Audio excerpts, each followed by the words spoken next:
Mergulhando no mundo dos sebos, revelando como eles encaram o desafio de sobreviver em tempos digitais, enquanto a tecnologia muda a forma como lemos, esses lugares misteriosos resistem ao teste do tempo. Eles nos mostram que preservar o passado em um mundo rápido é uma luta humana. Nossos personagens principais, os donos e clientes habituais, compartilham mais do que histórias de livros. Eles compartilham paixão por livros.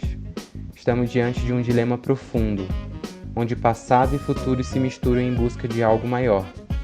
Este documentário convida você a explorar essa jornada, a entender como os sebos representam a busca humana por significado em um mundo que sempre muda. A sobrevivência de alguns sebos em Curitiba é um convite para descobrir o valor da literatura e da vida. Nós começamos na Feira do Largo. Depois, 2 anos após, a gente começou com a loja. Então a loja nasceu em julho de 2000. Porque ele gosta e a gente não gosta, a gente ama. Já tivemos oferta para venda, mas no momento ainda não queremos vender. Porque a gente criamos, é como se fosse um filho. Você cria, educa, aquela coisa toda. Então foi a mesma coisa com o sebo. Faz parte da nossa vida. Amamos. Dizer que você vai ficar rica vendendo livro, vendendo gibi, mentira. Você não fica. Mas você tem que gostar. E a gente não gosta, a gente ama o trabalho que faz. É restaurar o livro, é vender um gibi, conversar sobre assuntos.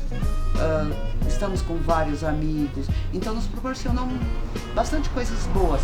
O que eu vejo que o brasileiro, o todo, deveríamos conservar muito a nossa história, principalmente aqui do Brasil. Porque nós tivemos um caso, não é que tivemos um caso, ela era de Berlim, da Alemanha, a doutora Ricarda, ela levou muito material do Brasil, que montaram tipo assim,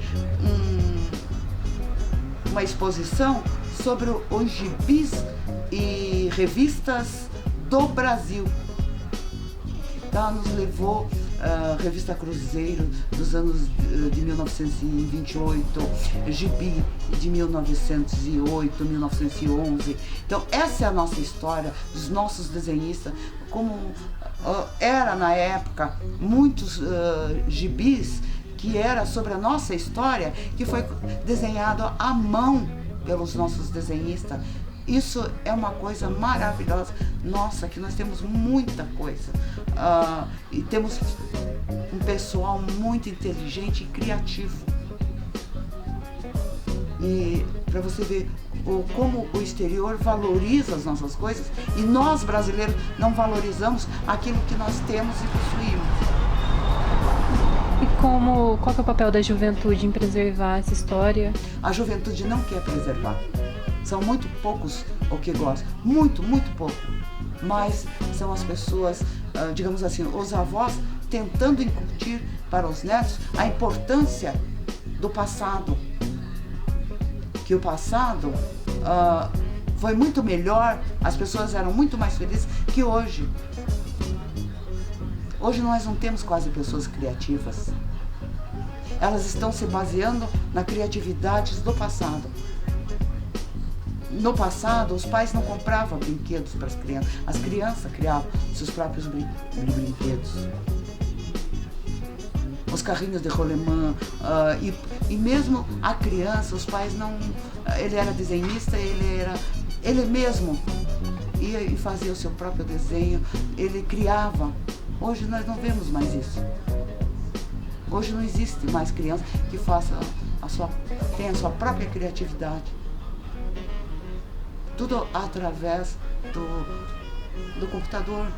Então não é mais aquela coisa. É a mesma coisa você ver um clássico do passado, um filme, e ver agora. Muito gibi repetido. Uhum. Então daí vamos vender na feirinha. Então a gente foi vender na feira. E daí na feira a gente começou a comprar mais do que vender, né? Daí João abriu uma loja, daí nós abrimos uma loja. Vocês estão há quantos anos juntos já? Você e a Tereza? Hein? Vocês estão há quantos anos juntos já? Nós dois juntos, Aham. casados, nós temos pouco tempo. Porque Pouco tempo? eu fiquei viúvo. Minha primeira esposa faleceu em 91, com 42. Meus pesos. Eu morava em Foz. Aí a gente saiu de Foz e vim trabalhar aqui em Curitiba. Daí depois eu fazia uns 3 anos, estava aqui que eu conhecia a Tereza, daí ela era divorciada. Aí tá, já faz 30 anos já, mas 30 anos já? Faz tempo então. faz tempo. Muito. Legal, já saiu 3 temporadas. É vamos dizer, um ator que se baseia nas aventuras do Arsênio Lupin. Para fazer as artes dele, ele se baseia. Que legal.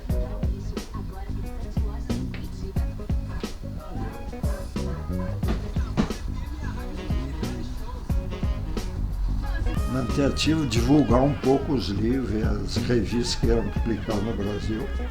Uhum. E ter um passatempo, né? O negócio de ficar em casa não dá certo. E a gente está sempre lendo, né? Lendo, comprando.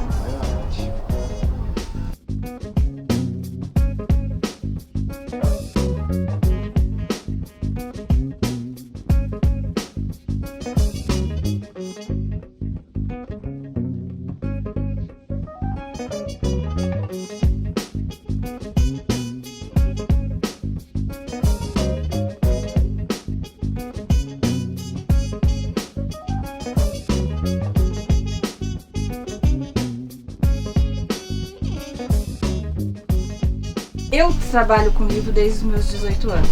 Então, o sebo foi algo muito natural na minha vida. Antes de começar a trabalhar com livro, eu tinha trabalhado 3 meses de secretária e eu já tinha percebido que trabalho de escritório não era comigo, assim, eu não me sentia bem trabalhando nesses ambientes. E no sebo, assim, quando eu comecei, eu fazia de tudo. Tirava pó de revista, limpava chão, arrumava. E eu comecei num sebo que não tinha computador. Eu comecei em 2007. E aí eu tinha que me esforçar em lembrar os temas que tinha, em lembrar os autores, porque era muito intuitivo para achar os livros. E era um sebo em começo também. E aí eu fui gostando muito daquilo e eu fui também tendo acesso a conhecimentos gerais, né? Porque eu tinha que organizar livros de todas as áreas e aquilo eu fui gostando muito.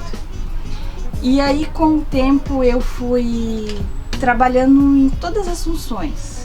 Depois eu virei gerente, fiquei na função de liderança, de caixa, de negociar mercadoria no caixa.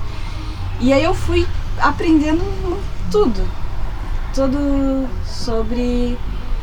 E aí também nesse período eu comecei a estudar sobre o mercado do livro. Coisa que eu nunca tinha tido tempo e disposição para fazer, né? E aí eu fiz a primeira turma do curso de gestão de livrarias da Casa Educação. É um curso em São Paulo. Foi 2021. Foi 2021. E aí fazendo esse curso ampliou muito os meus horizontes. Eu comecei a me entender melhor como livreira, a entender como uma profissão, entender que caminho que eu queria percorrer. Eu acho de fundamental importância, né? Porque o livro físico, ele tá muito ligado à circulação de ideias, de formação de opinião, né? E também eu não sei, eu acho que é importantíssimo lojas físicas, e eu acho que é importantíssimo lojas físicas de rua, diferente de shopping, porque aqui eu abro espaço para pessoas que são repelidas de livrarias comuns entrarem, eu abro a livraria para que todas as pessoas se sintam acolhidas. E eu digo todas as pessoas em situação de rua, que às vezes estão passando e gostam de entrar. Eu tenho um livro que é Chamariz, assim, que eu acho interessante receber essas pessoas, porque elas fazem parte da sociedade e por algum motivo elas foram excluídas da sociedade letrada, digamos assim. E se a gente pega os temas de literatura, que a gente está falando de um todo, né? Da sociedade de um todo. Então eu acho que... E muitas dessas pessoas também não sabem o que são bibliotecas, porque as bibliotecas elas também não são atrativas, elas não são acolhedoras. Então eu acho que é muito significativo.